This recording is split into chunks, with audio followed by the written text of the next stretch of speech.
السلام علیکم سامعین، 22 رمضان المبارک اور 2 اپریل ہے۔ خبر کا عنوان ہے خانقاہ خلیلیہ میں تکمیل قرآن۔ بس آگے پہلے بتا دوں، یہ خانقاہ اصل تو سہارنپور میں حضرت شیخ الحدیث کے کچے مکان میں چلا کرتی ہے۔ یہ وہی خانقاہ ہے جہاں حضرت شیخ الحدیث صاحب، پھر پیر طلحہ صاحب، حضرت مولانا سلمان صاحب اور اب ان کے فرزند ارجمند مولانا محمد عثمان دامت برکاتہم اس کو چلا رہے ہیں۔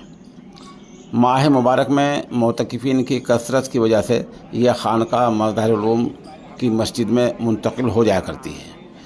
یہاں ماشاءاللہ ماہ مبارک میں ہر سال 3 کلام پاک پورے ہوتے ہیں۔ اس سال بھی دوسرے عشرے کے آخری دن 1 کلام پاک مکمل ہوا ہے۔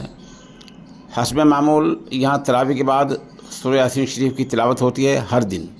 پھر خانقاہ کے جانشین مولانا محمد عثمان دامت برکاتہم 40 درود شریف پڑھتے ہیں اور حاضرین آمین آمین کہتے رہتے ہیں۔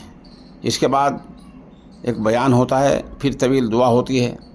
اس مرتبہ یہ بیان مفتی محمد عفان منصور پوری دامت برکاتہم کا ہوا ہے، جنہوں نے قرآن کی اہمیت، اللہ کی اطاعت اور رسول سے محبت پر زور دیا ہے۔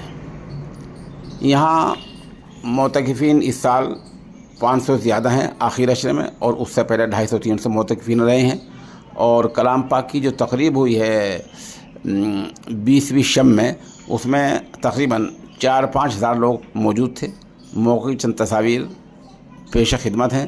ایک اس میں اہم بات یہ ہوئی ہے کہ دعا کے بعد میں جو لوگ حضرت والا سے مصافحہ ملانے آئے وہ ہزاروں میں تھے، اور تقریباً 1.25 گھنٹے تک مصافحہ کا یہ عمل جاری رہا۔